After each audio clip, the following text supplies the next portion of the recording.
Bonjour Nicolas Bedos. Bonjour. Cette chronique, pour ceux qui ne l'ont pas vue, c'est un dialogue imaginaire entre vous et un fan de Dieudonné que vous présentez comme complètement demeuré.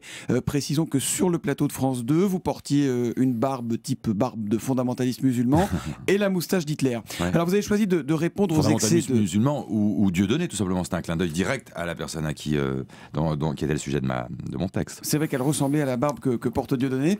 Vous avez donc choisi de répondre aux excès de Dieudonné par vos propres excès. Oui. Où est la différence finalement pour ceux que l'un et l'autre font rire, qu'ils s'appellent Bedos ou Dieudonné? Quand il s'appelle Dieudonné, l'humour, disons, est au service d'une pensée extrêmement obscure, voire même dégueulasse. Quand il s'appelle Bedos, que ça soit d'ailleurs le père ou le fils, puisque j'ai vu sur Internet qu'il me ramène toujours à ma filiation et à mon géniteur, et que ça soit le père ou le fils, de toute façon, l'humour, on l'utilise plus pour la paix que pour la guerre. Même si cette phrase a quelque chose de très consensuel, je l'assume. Mais c'est pour vous la différence fondamentale entre lui et vous? Il y en a mille, les différences. Par exemple,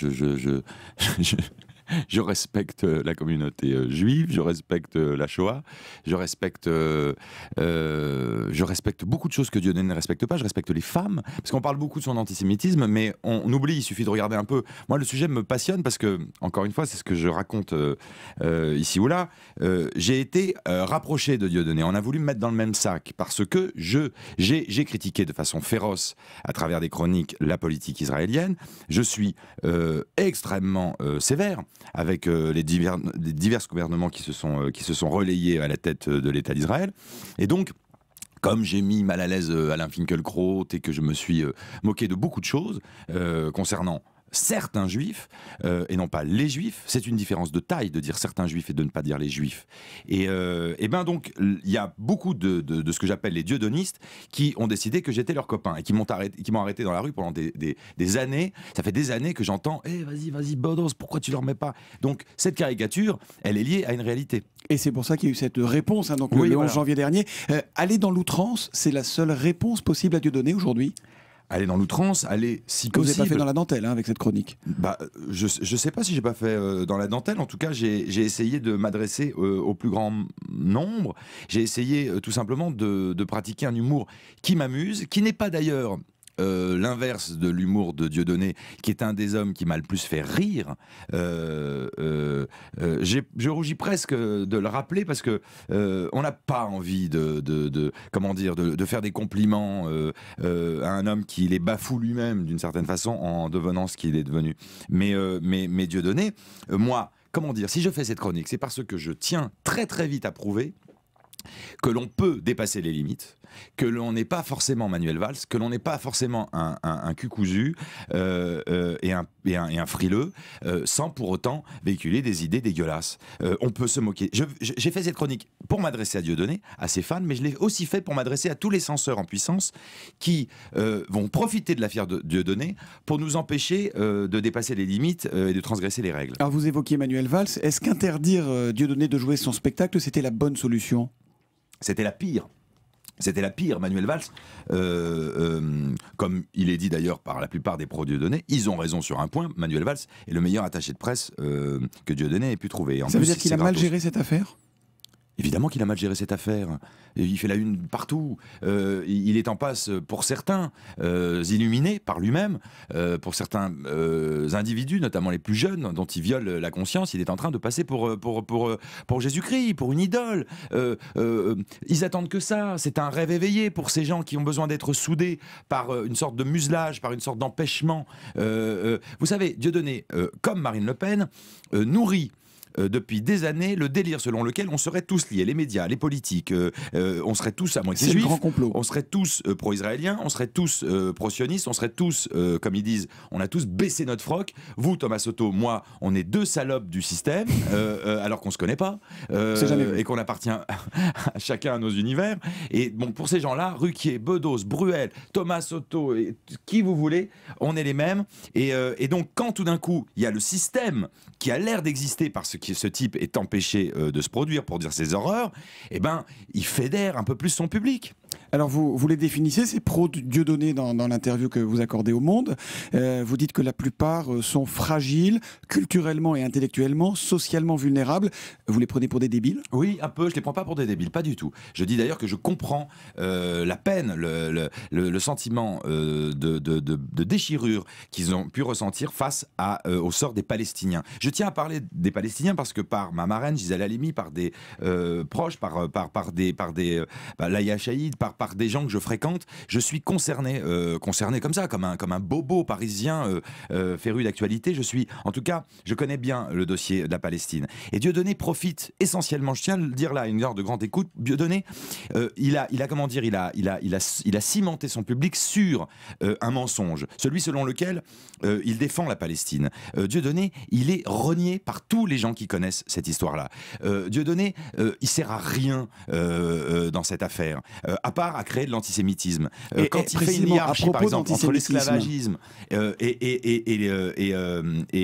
les Juifs, le sort des Noirs et les Juifs, c'est à nouveau un mensonge, puisqu'il explique à ses spectateurs que les Juifs auraient été esclavagistes. Ils ont été interdits de pouvoir pratiquer l'esclavage au 19e siècle. Mais est-ce qu'une partie de la France, vous parliez d'antisémitisme, a un problème avec les Juifs aujourd'hui?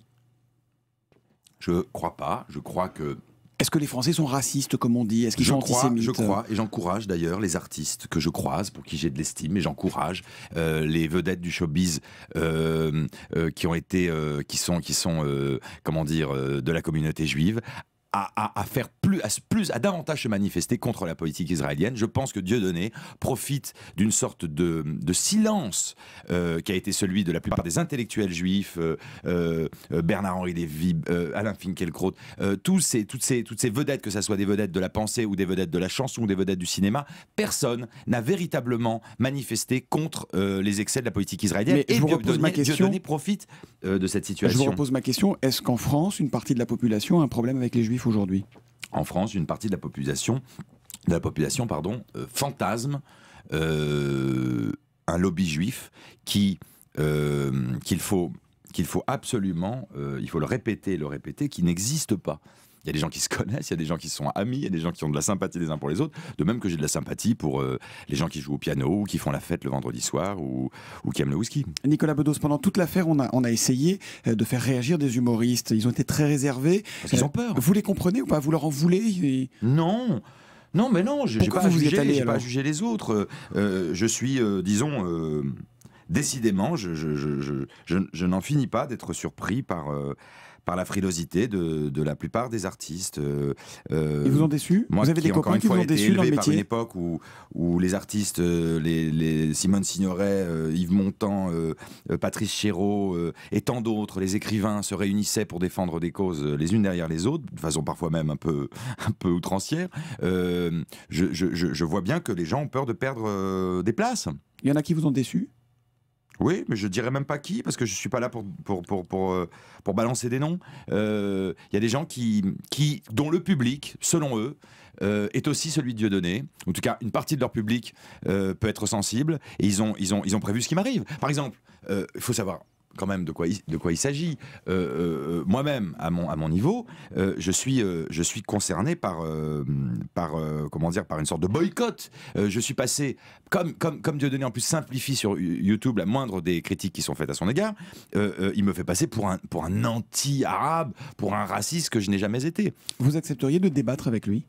J'attends que ça, ce serait un plaisir. Mais le problème, c'est qu'il ne fonctionne qu'à l'insulte et qu'à la simplification intellectuelle. Donc c'est pas très passionnant. Dernière question, j'imagine que votre chronique a suscité beaucoup de réactions. Elle a été vue, on le disait, près de 3 millions de fois déjà sur YouTube. Elles sont de quelle nature, ces réactions? Le remerciement, la louange, l'insulte. C'est assez binaire et c'est assez sinistre pour moi de voir à quel point c'est binaire. Et manichéen. Des menaces aussi? Des menaces physiques, des menaces de mort. J'habite en ce moment chez un ami. Je ne suis pas là pour pleurnicher à la radio. À cause de ça? Oui, bien sûr.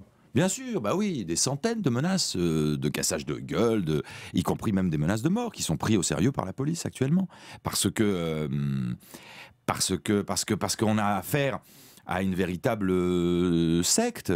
Il a d'ailleurs inventé tout un folklore, des t-shirts, une violence dans la gestuelle, dans les mots employés. Ce qui est extraordinaire, c'est que les mêmes qui veulent me taire sont ceux qui demandent à ce qu'il ne soit pas tu.